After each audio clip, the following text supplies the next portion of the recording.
নমস্কার, আমি সাধনা। আজকের বানাবো কচি আমড়ার ঝাল। এই কচি আমড়ার ঝালটা খেতে খুব সুস্বাদু হয়, আর এটা গরম ভাতের সঙ্গে খেলে খুব ভালো লাগে। এটা একটু টক টক লাগে খেতে, কিন্তু খেতে খুব স্বাদ লাগে, খুবই ভালো লাগবে খেতে। একবার হলেও বানাবেন এরমভাবে। প্রথমেই কচি কচি আমড়া নিয়ে নিয়েছি। আমড়াগুলোকে ভালো করে আমি ছাড়িয়ে নেব। ভালো করে আমি আমড়াগুলোকে ছাড়িয়ে নিয়েছি। এবার এগুলোকে ঝিরিঝিরি করে আমড়াগুলোকে আমি কেটে নেব। ঠিক এরম সরু সরু করে আমড়াগুলো কাটতে হবে। আমড়াগুলো যাতে ভাজতে ভাজতেই গলে যাবে। এগুলো এক্সট্রা বেশি জল দিতে লাগবে না। আমড়াগুলোকে কেটে আমি জলে ভিজিয়ে দিয়েছি। এদিকে একটা আলুও কেটে আমি সরু সরু করে কেটে জলে ভিজিয়ে রেখেছি।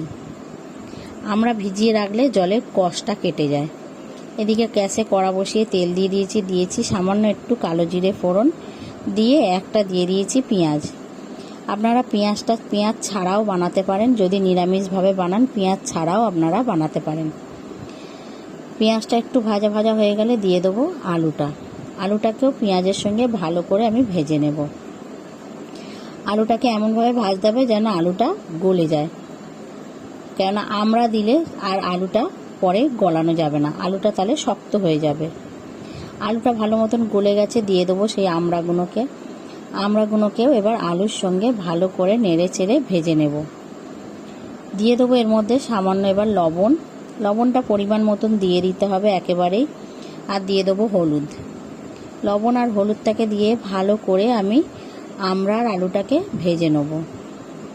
ভাজতে ভাজতেই আমড়াটা ভালো মতন গলে যাবে। আমড়াটা আমার ভালো মতন ভাজতে ভাজতে আমড়াটা বেশ গলে গেছে। আমড়াটা একটুও শক্ত নেই, আমড়াগুলো পুরো গলে গেছে। আর আলুটা তো আগেই গলে গেছিলো। দিয়ে দেবো এর মধ্যে একটু সামান্য লঙ্কার গুঁড়ো, এই হাফ চামচ মতন আমি লঙ্কার গুঁড়ো দিয়েছি। ঝালটা আপনাদের আন্দাজ মতন দেবেন। একটু নেড়ে চেড়ে নিয়ে দিয়ে দেবো একটুখানি সর্ষে বাটা। ছোটো চামচের 1 চামচ মতন আমি একটু সর্ষে বেটে নিয়েছিলাম, সেই সর্ষে বাটাটা দিয়ে দেবো। দিয়ে ভালো করে আমরা আলুর সঙ্গে ভালো করে কষিয়ে নেব। কষিয়ে নিলে ভালো মতন করে কষিয়ে নিয়েছি। এবার দিয়ে দেবো সামান্য একটু জলটা দিয়ে বেশ করে আমি এটাকে ফুটিয়ে নিয়ে এটাকে আবারও আমি শুকনো করে নেব। জলটা শুকনো হয়ে গেলে দিয়ে দেবো অল্প করে একটু সর্ষের তেল, কাঁচা সর্ষের তেল দিয়ে আমি এটাকে ভালো করে একটু নেড়ে চেড়ে নিয়ে আমি নামিয়ে নেব।